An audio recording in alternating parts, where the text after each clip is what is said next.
Bonjour et bienvenue sur le podcast où l'on parle des solutions pour faire face au TOC et à l'anxiété. Je m'appelle Antoine, je suis un ancien grand anxieux et moi aussi j'ai eu de nombreux TOC. Aujourd'hui, je suis devenu psychopraticien et coach. J'accompagne les personnes à dépasser leurs petites mais aussi leurs grandes peurs. Avec ce podcast, je souhaite vous partager les clés que j'aurais aimé connaître plus tôt. Saisissez-vous de celles qui vous conviennent parce que oui, il est possible d'aller mieux. Aujourd'hui, j'ai décidé de consacrer un épisode entier sur un symptôme de la phobie d'impulsion.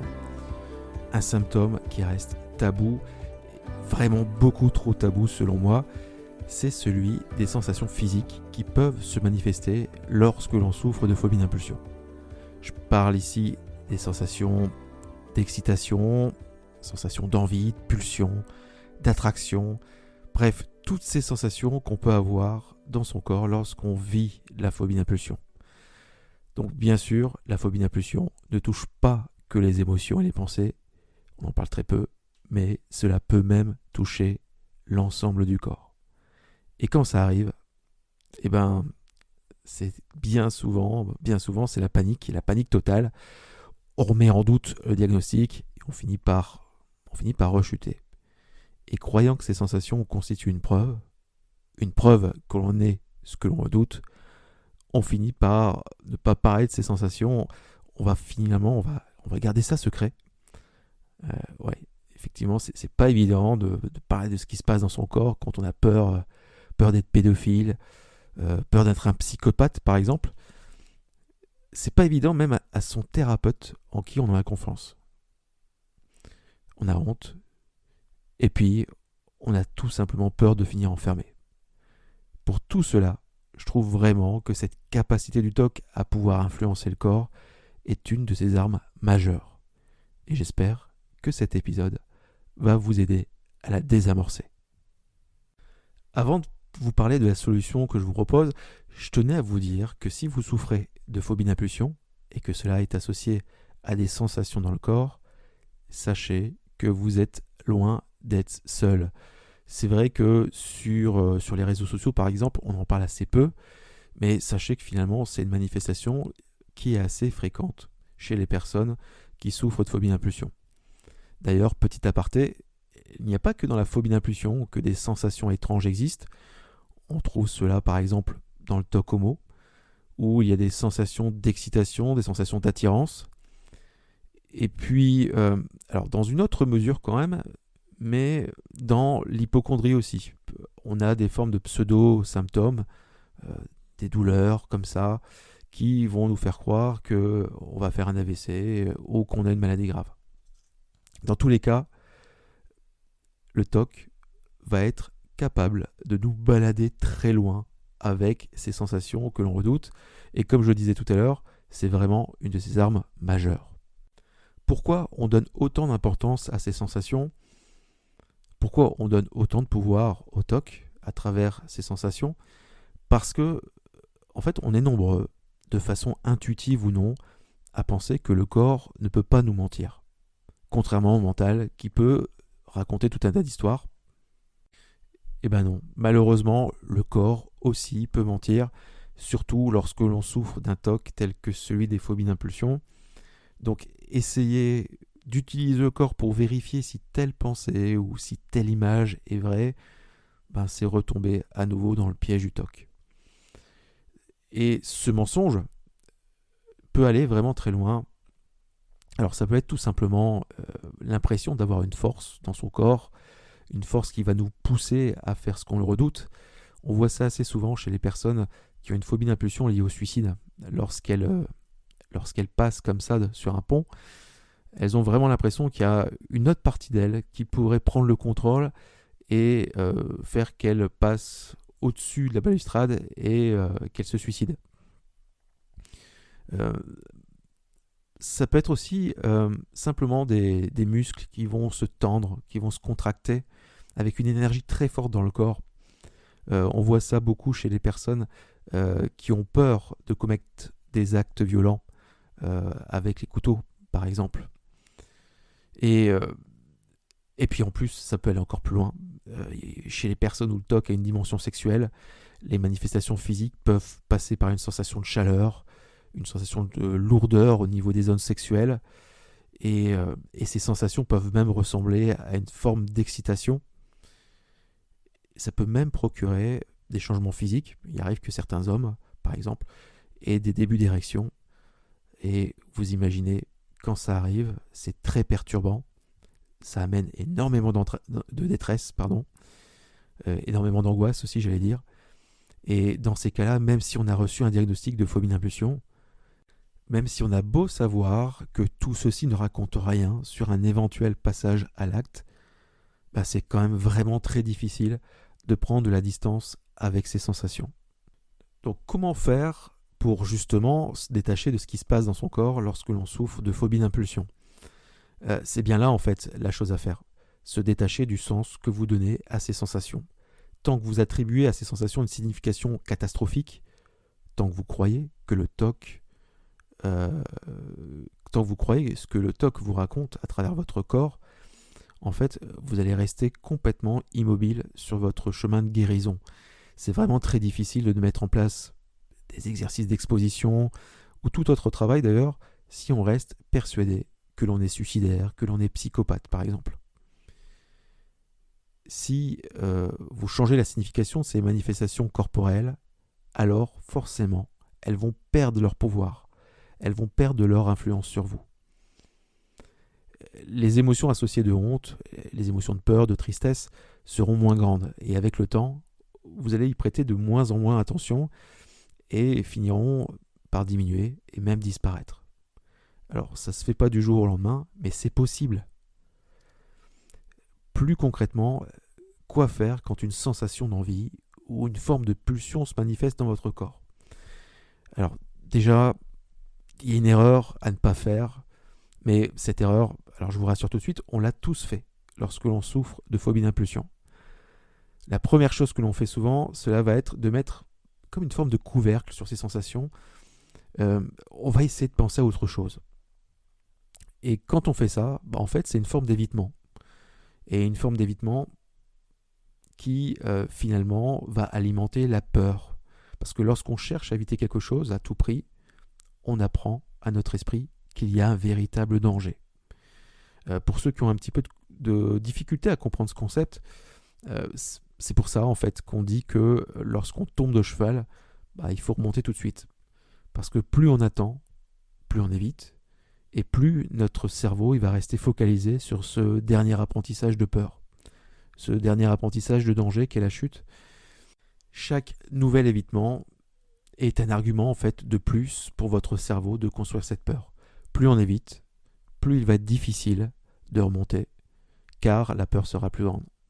Donc, penser à autre chose peut calmer la crise temporairement, mais voilà, je préfère vous le dire, ça prépare la prochaine. Et ça va finir par nourrir petit à petit le TOC. Ce n'est pas la bonne stratégie à mettre en place. Donc, qu'est-ce qu'il faut réellement faire ? La première chose essentielle à faire lorsque l'on souhaite donner un autre sens à ces manifestations physiques, la première chose à faire, c'est de calmer l'émotionnel. C'est vraiment très difficile de se raisonner lorsque l'on est dans un tourbillon de peur, un tourbillon de honte. Et pour cela, il existe de nombreuses méthodes. La respiration, par exemple. La respiration carrée, c'est quelque chose d'assez connu. Celle que moi je propose souvent, c'est une méthode qui va combiner la respiration et puis d'autres outils. Cette méthode, vous la trouverez simplement en téléchargeant l'e-book dont vous trouverez le lien dans la description de cet épisode. Une fois que l'on est plus calme et que ces sensations sont encore là, en fait, il est là l'espace dans lequel vous pouvez commencer à attribuer un autre sens à ce qui vous arrive. Alors vous allez me dire, ouais, mais quel autre sens ? Parce que pour la plupart d'entre vous, c'est vraiment incompréhensible ce qui vous arrive. Alors ça pourrait être tout simplement que cette sensation d'envie, cette tension, c'est juste le TOC qui s'exprime, et cela ne raconte rien sur ce que vous pourriez faire. Alors oui, je sais, c'est un peu facile. C'est un peu facile parce qu'en fait, bien souvent, même si on sait ça, on a des difficultés à y adhérer parce qu'on ne comprend pas vraiment comment le TOC arrive à créer en nous ce genre de sensation. Le mécanisme nous s'échappe complètement. Pour donner un autre sens à ce qui se passe dans notre corps, je pense vraiment qu'il y a besoin de comprendre pourquoi cela nous arrive. Je vais donc ici vous donner 3 explications pour donner du poids à cette phrase. C'est juste encore mon TOC qui s'exprime, mais cette fois-ci autrement. Donc pourquoi plusieurs explications ici même si on souffre du même mal, on est tous différents. Donc prenez ici l'explication qui a le plus de sens chez vous, celle qui vous touche le plus. Comment un problème psychologique peut toucher à ce point le corps? Cette question, je l'avais posée à mon psychiatre à l'époque, et voici ce qu'il m'avait répondu. Le cerveau d'une personne qui souffre de TOC est différent d'une personne qui n'en souffre pas. Le TOC impacte le cerveau à de nombreux niveaux. À une petite échelle, à l'échelle moléculaire, la communication entre les neurones est perturbée. Il y a certains neurotransmetteurs qui font défaut. D'ailleurs, à ce propos, les antidépresseurs visent à rétablir ce déséquilibre. Ensuite, il y a des perturbations à une échelle plus globale chez une personne qui a des TOC. Il y a certaines structures cérébrales qui sont beaucoup plus actives. Il y a certains circuits neuronaux qui vont être sursollicités par manque de frein, par manque d'inhibition. À ce propos, d'où le besoin de vérifier encore et encore. Et même au niveau des ondes cérébrales, on constate qu'il y a plus d'ondes bêta. Ces ondes, elles vont être en excès et ça va créer littéralement un état d'hypervigilance. Vous savez, cet état d'hypervigilance qu'on a un petit peu quand on a toutes ces pensées intrusives, on est toujours un peu sur le qui-vive en attendant la prochaine. Bah voilà un petit peu, c'est à cause de ces ondes bêta. Et puis il y a un autre truc aussi intéressant. En fait, il y a certaines analyses qui ont montré un état d'inflammation cérébrale chez les personnes qui souffrent de TOC. Donc le TOC va altérer énormément de choses au niveau du cerveau. Le cerveau va dysfonctionner. Il est en état de stress intense et forcément cet état peut créer des incohérences aussi dans le corps comme des sensations d'envie. La bonne nouvelle, c'est que tous les paramètres que je viens de vous citer se rétablissent chez une personne qui guérit d'un TOC. Donc, lorsque des sensations particulières se manifestent, vous pourriez simplement vous dire, tiens, c'est juste mon cerveau qui est dans un état de stress intense qui crée ce genre de dysfonctionnement. La seconde explication que j'aime donner, moi, c'est celle-ci. Si vous avez des sensations désagréables dans le corps en lien avec vos obsessions, c'est que vous êtes victime d'une forme d'auto-hypnose négative. Auto-hypnose négative, c'est peut-être pas clair pour vous, je vais vous expliquer. Lorsqu'on a des pensées intrusives, lorsqu'on a des images de violence sexuelle, et que l'on a peur, on cherche à diminuer cette peur, on cherche à diminuer le doute, on cherche à se rassurer. Et l'une des choses que l'on fait, de façon consciente ou non d'ailleurs, c'est de vérifier ce qui se passe dans notre corps, afin d'être sûr que l'on ne passera pas à l'acte, par exemple. Cette vérification est en réalité une compulsion que l'on réalise car on estime que le corps ne ment pas. On cherche une réponse dans le corps pour valider ou non notre peur en fait. Et souvent, cette recherche, elle va s'accompagner de est-ce que je suis excité? Est-ce que j'en ai vraiment envie? Et en fait, ces questions sont des suggestions. Des suggestions qui vont amener un début de sensation, une forme de chaleur, parce qu'il existe un biais dans le cerveau. Votre cerveau ne peut pas rechercher une sensation sans la créer un peu. Je le répète, car cette phrase est importante. votre cerveau ne peut pas rechercher une sensation sans la créer un peu. Donc lorsque vous allez rechercher cette sensation, il va y avoir un petit quelque chose. Et puis, vous allez vous mettre à douter, tiens, ce petit quelque chose, c'est pas un début d'excitation? Et qu'est-ce que vous allez faire? Vous allez revérifier à nouveau. Vous allez conditionner en faisant ça votre cerveau à créer cette sensation. Ça va s'accumuler de plus en plus, jusqu'à ce que les sensations, elles deviennent de plus en plus fortes. Vous mêlez à ça la peur, vous mêlez à ça la concentration sur cette sensation, forcément, ça va la faire grandir de plus en plus. Voilà comment ces sensations qui vous habitent sont nées. Avant de passer à la suite, si tout ceci vous aide, merci de laisser une note pour ce podcast. Laissez un commentaire. Un commentaire qui va permettre à ce podcast d'être plus visible et donc d'aider plus de personnes. C'est comme ça que vous aussi, vous pouvez aider les autres et avoir un impact sur cette maladie. La troisième explication que j'ai envie de vous donner ici pour comprendre ce qui vous arrive concerne l'origine des phobies d'impulsion, ou en tout cas l'une des origines possibles. La phobie d'impulsion est comme un tsunami dans notre vie. Elle désoriente complètement, et comme un tsunami, son origine est cachée et difficilement perceptible. Parmi les origines possibles de la phobie d'impulsion, il y a la colère refoulée. Alors ça ne concerne pas tout le monde. D'après mon expérience d'accompagnement, on trouve ça à peu près chez la moitié des personnes qui souffrent de phobie d'impulsion. Je ne suis pas le seul à d'ailleurs en parler. Il y a Claude Michel qui est un psychologue. Il en parle très bien dans son livre sur l'hypnose et les TOC. Cette colère refoulée concerne des personnes qui, par exemple, évitent constamment les conflits, font des choix de vie qui ne sont pas les leurs.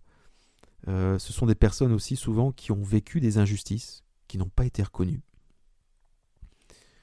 En résumé, chez ce type de personnes, il y a une colère sourde qui va s'accumuler de plus en plus, qui va s'accumuler parce que elle reste bloquée. Il y a des résistances qui l'empêchent de sortir. Cette colère non exprimée est une émotion très forte dans l'inconscient, une énergie puissante qui ne va pas faire de vous, je vous rassure tout de suite, un psychopathe, mais qui, une fois que la coupe est pleine, va bousculer le monde des émotions, le monde des pensées, mais peut bousculer aussi le monde des sensations physiques. D'après mon expérience, cette colère n'est pas négative en soi. Elle ne va pas nous faire des choses horribles. Je pense même qu'au final, que cette colère est porteuse, finalement, d'un beau message, qui est celui-ci. Ça suffit de t'effacer. Il est temps de te respecter et d'exister pour toi et pas pour les autres. Il faut donc la voir plutôt comme une énergie qui vous amène à vous recentrer sur vous, le vrai vous, pas celui de vos peurs. Comme je disais tout à l'heure, cette émotion de colère est en partie bloquée pour diverses raisons et la seule façon de s'exprimer pour elle est d'apparaître à la surface du conscient sous une autre forme. Pour reprendre la métaphore de tout à l'heure, un tsunami est produit par un séisme. Un tsunami, c'est la manifestation visible, en surface, qui n'a rien à voir avec le phénomène de base qu'est le séisme en profondeur, qui va se passer parfois à des centaines de kilomètres de là. Votre colère enfouie pourrait bien être ce séisme en profondeur, qui crée cette énorme vague qui bouscule les sensations, les émotions et les pensées en surface. Donc si cette notion de colère refoulée vous parle, une fois que vous avez calmé le jeu au niveau des émotions quand les sensations se manifestent, vous pourriez vous dire cela. Ces sensations, cette sensation d'envie, c'est juste de l'énergie de colère, mais qui ne s'exprime pas correctement et me fait croire des choses fausses à propos de moi. Ces sensations incompréhensibles sont l'un des moyens que cette colère a trouvé pour me montrer que quelque chose ne va pas dans ma vie.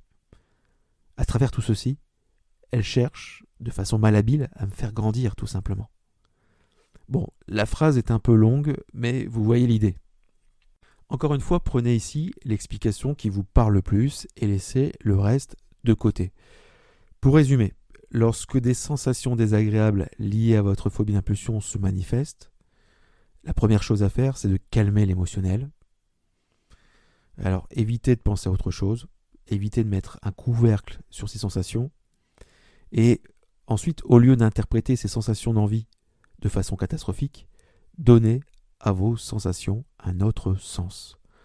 Cela peut être celui de la colère refoulée, celui d'un cerveau qui dysfonctionne et qui crée des bizarreries, ou bien vous pourriez tout simplement vous dire que vous êtes juste victime d'une auto-hypnose négative liée au TOC qui a créé, malgré vous, ces sensations que vous redoutez.